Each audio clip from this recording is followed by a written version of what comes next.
My last question is on the real estate regulatory. So let's go around where we have comments on what's positive about the bill, what could have been addressed, or what's I went to the whole draft of that bill circulated by the Central Government. Now we have regulatory authorities being set up all over the state. Kerala also has one regulatory authority now. As is envisaged in the bill, this regulatory authority should have representatives from the stakeholders. That is not being really followed in some of the states. Kerala is just beginning this stage. We don't know how the mandate will, what kind of mandate will be given to this, something like that. Having said that, I welcome the bill for many reasons. First of all, we need a regulatory system to look at the kind of real estate activities that have been happening in this country. Lots of unwelcoming kind of things have been happening, and if there's a way, a government body to regulate that, regulation is always painful. It's always painful. It puts in lots of norms, barriers, and things like that. We're all looking for barrier-free. When it puts in another barrier, but I think that will actually, people need such a regulation. I mean, the customers, young clients, they need kind of a system because there are ever so many complaints coming up regarding, not only the pre-construction design, post-construction design. There are lots of issues that are not being settled.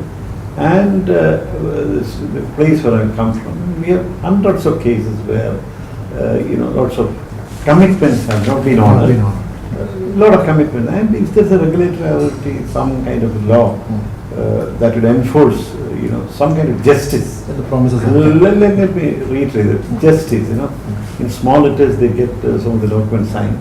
But if justice is being, they promise you a good parking lot, and finally when you get the car in, you will hit the pillars and things like that. There are even so many issues related to that. In the plan, they show you a place to play, a captive recreation area. But at the end of the day, there are a lot of people who actually convert that particular strip into another document, convert to another document, build up a 10-story, commercial complex in front. People are looking for vistas. There are a lot of criteria with so it's a step in the right. right. Absolutely. Certainly, there are violations in the customer rights, justice, and I think it will help alleviate this kind of fear. It's a good step as far as the customers are concerned, because they get some sort of assurance that they're going to get the flats. But certain clauses that I read through in the Act, it's going to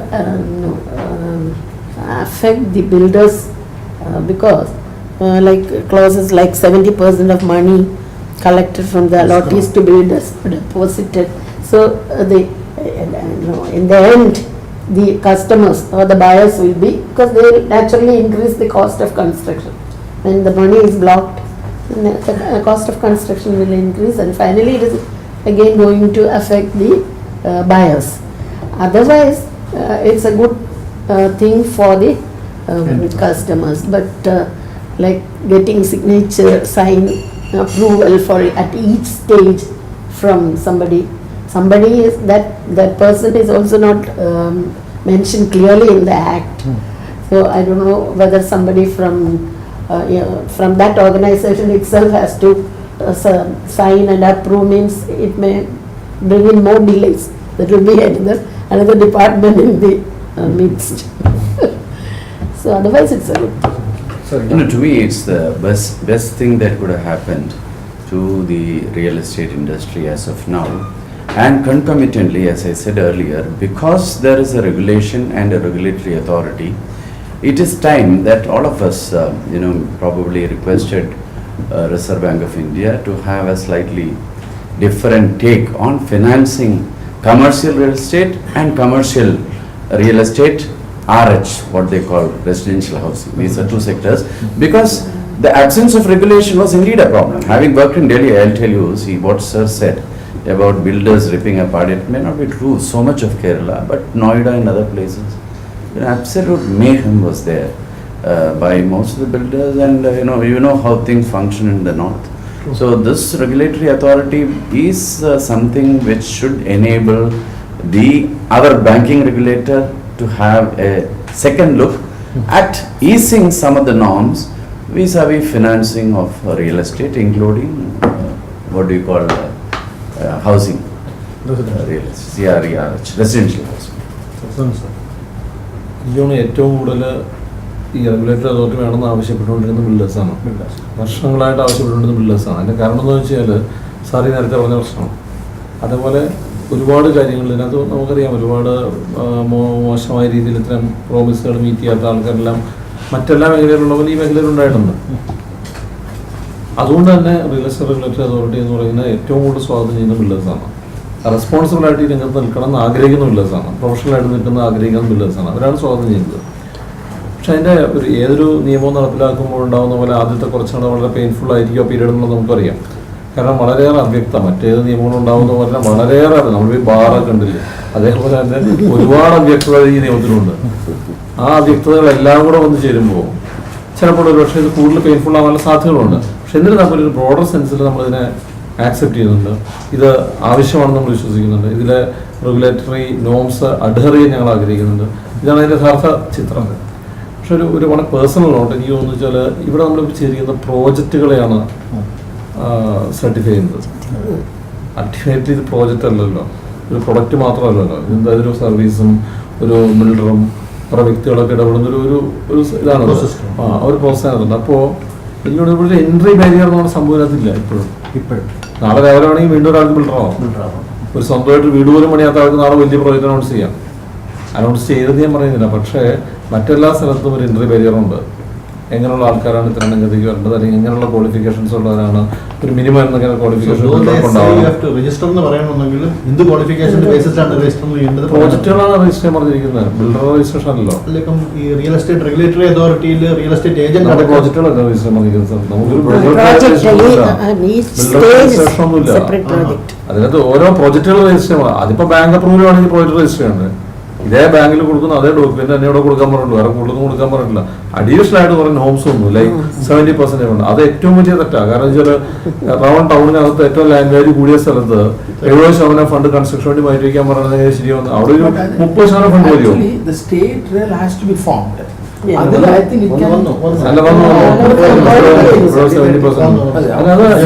project മാറും. കാരണം land വാല്യൂടെ വ്യത്യാസം വരില്ലേ? ഇപ്പൊ എറണാകുളം ടൗണിനകത്ത് ചെയ്യുന്ന പ്രോജക്റ്റിനകത്ത് 35% മതി construction cost. വേറെ if you go to കാക്കനാടോ അല്ലെങ്കിൽ പുക്കാട്ടോടിയിലോ കിഴക്കമ്പലത്തോ പോയി കഴിഞ്ഞാൽ 70% കൺസ്ട്രക്ഷൻ കോസ്റ്റ് ആയിരിക്കും. ഇറ്റ് വേരീസ്, പ്രോജക്റ്റ് ആയിരിക്കും. ഇതൊന്നും ഇല്ലാണ്ട് ബ്ലാറ്റിന്റെ ഒറ്റ നിയമം 70% ഫണ്ട് മാറ്റി വയ്ക്കണം എന്നൊക്കെ പറഞ്ഞു കഴിഞ്ഞാൽ പോകും. പക്ഷെ മാഡം പറഞ്ഞ പോലെ അവിടെ കസ്റ്റമറുടെ ഫണ്ട് എങ്ങനെ കൂടുതൽ പോകുന്നത് എനിക്ക് മനസ്സിലായില്ല. അല്ല, ഫൈനലി ലെസ് ടേക്കേഴ്സ് എന്നാണ് ഞാൻ പറഞ്ഞത്. ഇപ്പോ ഇങ്ങനെ ഫണ്ട്സ് അവിടെ നിങ്ങൾ ഡെപ്പോസിറ്റ് ചെയ്യണമെന്ന് പറയുമ്പോഴേ you will find it difficult to roll the money for. അങ്ങനെ റോൾ ചെയ്യാൻ ഇൻഡയറക്ട്ലി അല്ല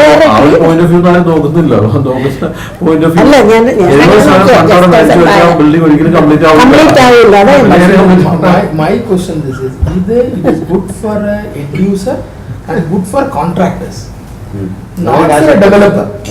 Because ഈ 70% ഉള്ളത് കൊണ്ട് കോൺട്രാക്ടർക്ക് കറക്റ്റ് ആയിട്ട് പൈസ കിട്ടും. ബട്ട് ഡെവലപ്പർക്ക് in my opinion it's very one sided. Because ഒരു പ്രോജക്റ്റ് കംപ്ലീറ്റ് ചെയ്യാന്നുള്ള ഉദ്ദേശമെങ്കിൽ 40% അല്ലെങ്കിൽ 50% വേണ്ടി 50% ഫിക്സ് ചെയ്യാനുള്ള പേഴ്സ് കൊടുത്താൽ മതി. ആ എമൗണ്ട് പ്രോജക്ട്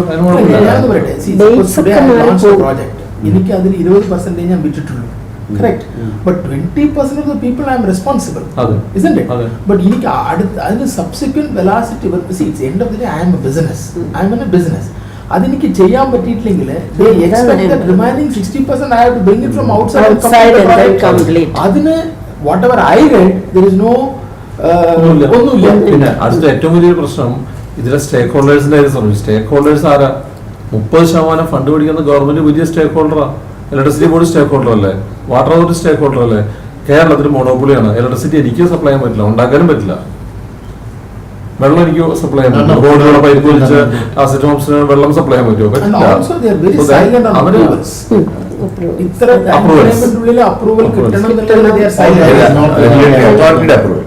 Any approval. അല്ല ഒരു കാര്യം പറയാം, ഞാൻ പ്രോജക്റ്റ് കംപ്ലീറ്റ് ചെയ്തു, വർക്കെല്ലാം തീർത്തു, എൻ്റെ ഭാഗത്തുള്ള എല്ലാം തീർന്നു, ഇലക്ട്രിസിറ്റി കണക്ട് ചെയ്യാനായിട്ടുള്ള ട്രാൻസ്ഫോർമറും ജനറേറ്ററും എല്ലാ സൗകര്യങ്ങളും ചെയ്തു കഴിഞ്ഞു, പാനൽ ബോർഡും എല്ലാം സ്ഥാപിച്ചു. Suppose if electricity board current തരാണ്ട് 5 മാസം കഴിഞ്ഞാൽ റെസ്പോൺസിബിൾ. ഞങ്ങൾ we created a check list. ഈ എക്സിസ്റ്റിംഗ് ഇതില് we are representing the central cred act. See, these are all the ambiguity which we identified class by class. Even registration, also even in the agreements of sale മാത്രമേ പറയുന്നുള്ളൂ. Who will do the construction agreement? So there's a lot of ambiguity is there. Until otherwise, of course, it's on. സ്വാഗതം ചെയ്താലും ഇതെല്ലാം കൂടെ നാളെ രാവിലെ implement ചെയ്തിട്ട് ഇൻഡസ്ട്രിയുടെ തൽക്കാലം ഫയർ ഡിപ്പാർട്ട്മെന്റ് സാങ്ഷൻ കഥ പോലെ നിർത്തിവെക്കണം എന്ന് വെച്ചാൽ നടക്കില്ല. A major issue for what I understand is, okay, it's a need or there are no doubt, because millions of people have lost money. And ജീവിതം പോയി. ഇപ്പൊ ജീവിതം ആത്മഹത്യ, I am not joking. A lot of people, what has happened is 80% ലോണാണ്.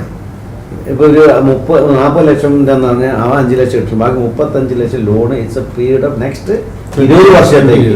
Suppose builder doesn't deliver and lot of people കാശ് വാങ്ങി. ഇപ്പൊ ചില ADF ബാങ്ക് പറയുന്നല്ലേ, അഡ്വാൻസ് ഫുൾ എമൗണ്ട് കൊടുത്തിട്ടുണ്ട് ബാങ്ക് ചിലത്, ഫുൾ എമൗണ്ട് കൊടുത്തിട്ടുണ്ട്. ബിൽഡറെ കൊടുത്ത് ബിൽഡർ പോയി പൊട്ടിപ്പോയി, ആളെ കാണാനില്ല. അടുത്ത 20 വർഷം അവൻ വർക്ക് ചെയ്യുന്നത് ബാങ്കിന് കാശ് കൊടുക്കാൻ. അവൻ്റെ ജീവിതം പോയി. ജസ്റ്റ് ഇമാജിൻ, ജീവിതം അവൻ തൊലഞ്ഞു ജീവൻ തന്നെ. That's a word I won't. Because what is next 20 years whatever ഈ ഏർണിംഗ്. ഞാനൊരു സർക്കാർ ഓഫീസിലാണ്, എൻ്റെ സാലറി നേരെ പോകും. പിന്നെ ഇവർക്ക് government. So that is a major. Lot of people lost money. And ഡൽഹിയൊക്കെ ആസ് യു റൈറ്റ് ഈസ് ഡൽഹിയിലേക്ക് എന്ന് പറഞ്ഞാൽ മസാക്കറാണ്. I mean 5 കൊല്ലം 6 കൊല്ലം 7 കൊല്ലൊക്കെയാണ് പ്രോജക്ട് ഡിലേയും കാര്യങ്ങൾ. അത് മേജർ മോഡൽ നമ്മൾ ഉണ്ടാക്കിയത് വേറെ ഉണ്ടാകുമ്പോൾ കാരണം. We released a recent ad in all Bangalore. Real estate bill is coming. We are ready. So the moment when so what are is published, we completely. Okay, that's the reason. It's a need amount. കാരണം ഒരു responsibility ഇല്ല. കാശ് വാങ്ങാതെ എന്തും ചെയ്യാം, എല്ലാവർക്കും എന്തും ചെയ്യാതെ കൊടുക്കൂല എന്ന് പറഞ്ഞാൽ അർത്ഥമില്ലല്ലോ. ബാക്കി ബാങ്കിന് കാശ് കൊടുത്താൽ പിടിച്ച് അവനെ ഞെക്കും, അല്ലെങ്കിൽ നമ്മൾ സാധനം അവരും കടം വാങ്ങിയാൽ അവൻ ഞെക്കുക, എല്ലാം നിയമമുണ്ട്. ഇത് വീട് കാശ് വാങ്ങിയിട്ട് അവൻ എന്തും ചെയ്യുന്നത്, അവനെടുത്തിട്ട് പുട്ടും കടല അടിക്കാന്ന് നാട്ടിൽ കുറെ അവന് ചോദിക്കാൻ ഒരാളാണ്. So that definitely is, there are no doubt on that. But the question is now, നേരത്തെ പറഞ്ഞ മാതിരി unfortunately നമ്മൾ ഇതൊരു ഇങ്ങനത്തെ വലിയ നിയമം കൊണ്ടുപോയി deliberations ഒക്കെ വളരെ കുറഞ്ഞ deliberations. One point, stakeholders have not been called in the. That's important. They should have called for ഒരു table only. എന്താ ഈ ഇഷ്യൂ, ഇത് സർക്കാർ അവരുണ്ടാക്കിയത്. നമ്മൾ see this is what your issue, this is how to solve this, this is, and we know the industry very well. നിയമം അങ്ങനെ കാണിക്കാൻ പാടില്ല എന്ന് നിങ്ങൾ കാണിക്കാൻ പാടില്ല. ഡ്രാഫ്റ്റ് വരെ ഞങ്ങൾ ചോദിച്ചു, ഡ്രാഫ്റ്റ് ഒന്ന് കണ്ടോട്ടെ, എന്താന്ന് ഞങ്ങൾ അത് പറയാൻ പറ്റില്ല. അത് സീക്രട്ട് ഡോക്യുമെന്റ് ആണ്, നിങ്ങൾ വന്നിട്ട് കണ്ടാൽ മതി എന്ന് പറഞ്ഞു. Anyway what's going to happen, this is what's going to happen. But then anyway ഒരു കാര്യം, നമ്മൾ ഷെയർ പണ്ടത്തെ ഷെയർ ഡീലിംഗ് ഇങ്ങനെ ആയിരുന്നു. ഷെയർ തോന്നിയ മാതിരി വാങ്ങാൻ വെക്കുക. ഗവൺമെന്റ് ബാങ്കിന്റെ 1000, 2000, 5000, 10000 കോടി പോയി. അത് ഇത് വന്നപ്പോൾ സെബി വന്നപ്പോൾ തിങ്സ് സോർട്ട് ഓഫ് ഒരു കൺട്രോളൊക്കെ വന്നിട്ടുണ്ട്. But things will, I think it's a matter of time. Long റണ്ണിൽ naturally definitely it's going to be a good thing for the industry, all stakeholders. Except നമ്മളൊരു അപ്രന്റീസ്ഷിപ്പ് ഉള്ളതെന്ന് വെച്ചാൽ നേരത്തെ പറഞ്ഞ മാതിരി, ഈ പറഞ്ഞ മാതിരി എന്തൊരു നമ്മൾ എന്താണ് അഴിമതിക്കുള്ള വകുപ്പ് കൂടരുത്. കാരണം അത് ഒരു സാങ്ഷൻ നമുക്ക് കാശ് റിലീസ് ചെയ്യണമെന്നുണ്ടെങ്കിൽ OC കിട്ടണം. OC കിട്ടണമെന്നുണ്ടെങ്കിൽ ഓക്യുപ്പൻസി കിട്ടണമെങ്കിൽ എൻ്റെ കാശ് അവിടെ കിടക്കുകയാണ്. 70 ശതമാനം കഴിഞ്ഞ് എൻ്റെ കാശ് അവിടെ കിടക്കുന്നുണ്ട്. OC കിട്ടാൻ അവൻ ആരാ OC കിട്ടിയിട്ടുണ്ടെങ്കിലും അവൻ പറയുന്ന ഒരു കാര്യം OC ഒക്കെ തരാം, ഒരു 5 ലക്ഷം ഇവിടെ വയ്ക്കുക. കാരണം he knows that money stuck, I need my to release my money. എൻ്റെ കാശ് റിലീസ് ചെയ്യുന്ന OC വേണം. അങ്ങനത്തെ ആണെങ്കിൽ നാളെ പ്രശ്നങ്ങൾ സ്റ്റേക്ക് ഹോൾഡേഴ്സിനകത്ത് പവറിൻ്റെ കാര്യം. ഇപ്പം most of the case what happens, പണ്ടൊക്കെ ഞങ്ങൾ അപ്പാർട്ട്മെൻറ്റ് കൊടുക്കുമ്പോൾ വീട് താക്കോലോട്ട് ഞാൻ ഭയങ്കര ഹാപ്പി, എൻ്റെ വീട് കിട്ടിയത് ഹാപ്പിയാണ്. ഇപ്പം ചോദിക്കാൻ തുടങ്ങി പവറോട്, പവറോട്ട് വെള്ളമോടെ. Okay, naturally got to give all those things. But then unfortunately നമ്മുടെ കൺട്രോളിലല്ല. ഇപ്പം നമ്മളിപ്പോൾ ഫയറിൻ്റെ കേസിൽ 10 മാസമായി ഞങ്ങൾ ബിൽഡിംഗ് ഇന്നും 10 മാസം മുമ്പ് പണി കഴിഞ്ഞിട്ട് ഇന്നും അതേ കുടിയിൽ ബിക്കോസ് ഓഫ് ദി കാരണം വളരെ സിമ്പിളാ, അവർ തന്ന സാങ്ഷൻ അനുസരിച്ചാണ് പണിതത്. ഇപ്പം പറയുന്നത് അങ്ങനെ പറയാൻ പാടില്ല.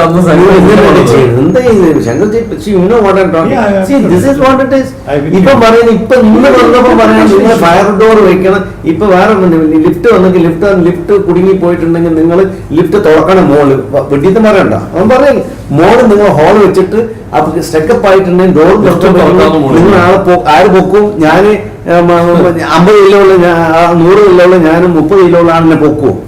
അപ്പൊ സ്റ്റൂൾ വെക്കൂ. ഇത് പൊക്കിയിട്ട് അവന് മുകളിലോട്ട് എടുക്കാനുള്ള വകുപ്പ് ഉണ്ടാക്കണം. ആസ് പെർ ലിഫ്റ്റിന്റെ അല്ല, ലിഫ്റ്റിന്റെ റെഗുലേഷൻ പ്രകാരം അവരുടെ സ്പെസിഫിക് അവർ സാധനം ഞങ്ങളുടെ റെഗുലേഷൻ നമ്മുടെ സ്പെസിഫിക്കേഷൻ എന്ത് പ്രകാരം we are not suppose to have an opening top. ഇയാൾ തുറക്കണം എന്നാണ്. ഇങ്ങനത്തെ ഇഷ്യൂ ഇങ്ങോട്ടല്ലേ ഈച്ച് ബെഡ്റൂമില് 2 എസ്കേപ്പ് വേണം. അത് വേറെ Imagine if you want രണ്ട് ഡോറാണെന്ന് പറഞ്ഞു. അപ്പൊ ഫയർ ഡിപ്പാർട്ട്മെന്റ് അന്ന് കുഴപ്പമില്ല, പറഞ്ഞ ടോയ്ലറ്റ് ഡോർ കാണിച്ചാൽ നിയമം അപ്പൊ 2 ഡോറായിരുന്നു. ആ റൂമിൽ നിന്ന് പുറത്തേക്ക് ഇറങ്ങാൻ 2 ഡോർ വേണം. അപ്പൊ ഒരു ഡോർ ടോയ്ലറ്റിലേക്ക് പോകാനുണ്ട്. അങ്ങനെ കാണിച്ചാൽ മതി. Madam Parliament is not going to happen. The fund is going to be a big issue. Working capital stay is going to be the major problem. That's why I've been, see, നമ്മൾ zero debt operate in, I'm telling most of the company we operate zero debt operate in. We have to go for not 1 or 2 crores, huge funding in പോകണം. Which means that ഇന്ന് നമ്മൾ interest കൊടുക്കുന്നില്ല ബാങ്കിൽ, കാരണം ഞങ്ങളുടെ ഡെറ്റിന്റെ ആവശ്യമില്ലാത്ത ആൾക്കാർ. നമ്മൾ what happens is now you go to ചില്ലറൊന്നും പോരാ, ഒരു 50-100 കോടിയോ കൊടുക്കുകയാണെങ്കിൽ അതിന് interest alone going to be വരെ 12% ഹ്യൂജ്. അത് that will reflect on madam നേരത്തെ പറഞ്ഞു. അത് ultimately 20 to 30% price is going to go but take it from. അല്ല, compliance will always lead to higher costs. Any compliance. apart from this, Compliance costing. അല്ല, പൊതുവെ compliance സാരല്ല sir. Okay, normally 1-2% compliance cost, ഈ cost ഒന്നും taxes അല്ല. I am not talking about that. This is cost of, the funding is going to be huge. What happens, a simple example ഉണ്ടല്ലോ. എനിക്ക് 10 project ഉണ്ടെന്ന് വെച്ചോ, 10 പ്രോജക്റ്റിനകത്ത് 9 project നല്ല cash flow ഉണ്ടെന്ന് വെച്ചാൽ ഞാൻ എൻ്റെ കാശ് ഉണ്ടാവും. ഈ 2 കോടി വെച്ച് 10-25 കോടി ബാങ്കിൽ ഇരിക്കാന്ന് വെച്ചോളൂ. ഓക്കെ, 10ാമത്തെ പ്രോജക്റ്റിൽ കുറച്ച് സെയിൽ സ്ലോ ആണെന്നുണ്ടെങ്കിൽ ആ അക്കൗണ്ടിൽ പൈസ ഇല്ലെങ്കിൽ എനിക്ക് 5 ലക്ഷം രൂപ ഒരാൾക്ക് ചെക്ക് ചെയ്ത് I can do that. Though there are 25 crores lying in my bank, in my own bank. 5 ലക്ഷത്തിൽ ഞാൻ കടം ബാങ്കിൽ പോകണം. And we have projects, suppose we have 25-30 projects നടത്താൻ ആൾക്കാർക്ക്, just imagine. It's a big funding issue. Our own money is one, and your own money is lying there. Maybe 50 to 100 crores, 200 crores maybe അവിടെ ബാങ്കിൽ ഉണ്ടാവും. ഏത് 10 project. 11ാമത്തെ 12ാം പ്രോജക്റ്റിൽ cash flow ഒന്ന് ഡൗൺ ആണെങ്കിൽ you cannot draw this money. Unless it is കഴിഞ്ഞു, എല്ലാം കഴിഞ്ഞ് OC വാങ്ങിയാൽ റിലീറ്റ് ചെയ്യാൻ. ആൻഡ് യു കാൻ അത് FD ഇടാൻ പറ്റില്ലേ? FD എന്ന് പറഞ്ഞാൽ അത് ലീൻ ചെയ്യാം. വേറെ ഇഷ്യൂ എന്ന് പറഞ്ഞാൽ major issue. Suppose it's your money ബാങ്കിൽ, അത് ലീൻ ചെയ്തിട്ട് എനിക്ക് ലോൺ എടുക്കാൻ പറ്റില്ല. That is I want to discuss with you now. Lien ചെയ്യാൻ പറ്റില്ല, കാരണം ലീൻ ചെയ്തിട്ട് എനിക്ക് ഉപയോഗിക്കാൻ പറ്റില്ലല്ലോ. So where am I going to get the funding? Number 1. Number what should be my security is a big question. കാരണം ഇപ്പോഴത്തെ situation എന്താണെന്ന് വെച്ചാൽ, ഇപ്പോൾ ഒരു ബാങ്ക് ഞാൻ പ്രോജക്റ്റ് നടത്തുകയാണെങ്കിൽ പ്രോജക്റ്റ് ലോൺ എന്നാണ്, ഈ പ്രോജക്റ്റിന് എനിക്ക് ലോൺ തരുന്നുണ്ട്. ബാങ്ക് തരും 50 കോടി 100 കോടി തരുന്നു. ഇപ്പോൾ വേറെ വന്നാലും they will allow you to going for a project loan for this project. അങ്ങനെ ഞാൻ OC കൊടുക്കാൻ പറ്റില്ല, ലയബിലിറ്റിന്റെ കൂടിയില്ലേ. അപ്പൊ ബാങ്കിന് കാശ് കൊടുത്ത് തീർക്കാതെ എനിക്ക് ഈ സാധനം എനിക്ക് കസ്റ്റമർ ഡെലിവറി കൊടുക്കാൻ പറ്റില്ല. നമ്പർ 1. നമ്പർ 2, ഈ നേരത്തെ പറഞ്ഞ മാതിരി വേറെ ഫണ്ട്, നമുക്ക് വേറെ ഫണ്ട്, നമ്മുടെ on fund is available something, you can't divert the fund, and which means it's going to cost money. Number 1. Number 2, I don't know, how do you give me the funding? But on the other hand, see, the other side is that diversion of funds from one project to another will be more difficult. Whereas your own money is the land cost. Other issue, I'm just trying to balance. I have not read the fine print regarding release of funds, so I am unable to comment. My bigger question is, I am going to sit with my banking friends tomorrow. I want to know how we are going to fund it. Because project fund is not possible. കാരണം നിങ്ങൾക്ക് തരാൻ പറ്റില്ലല്ലോ.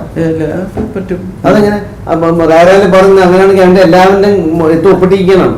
Project പണി എൻ്റെ project ഞാൻ വാങ്ങിക്കുന്നതിന് എൻ്റെ project ഇത് വേണം, എൻ്റെ കൺകറൻസ് വേണം. You can go for project പണം. ഒരുത്തൻ നോന്ന് പറയാൻ എനിക്ക് ബാങ്കിൽ പോകാൻ പറ്റില്ല. In conclusion, I am always amazed by the quality of conversation the roundtable generates, all the arguments and the passionate viewpoints and insights that come about when a distinguished panel comes together, and this has been no different. Our key takeaway being that the real estate regulatory bill is a step in the right direction, but there is a lot of homework left to be done by the government in close consultation with all stakeholders of the industry. And the onus is on the government to ensure that the bill doesn't turn out to be creating yet another avenue for corruption, because the stakes of the real estate industry, whether you look at it from the consumer side or from the entrepreneur side or from the government side in terms of a large beneficiary of tax receipts, the stakes are extremely high, and hence it's extremely important that we get it right and we move in the right direction. Thank you all for joining us for this roundtable. I really appreciate your time dedicated to this. Thank you.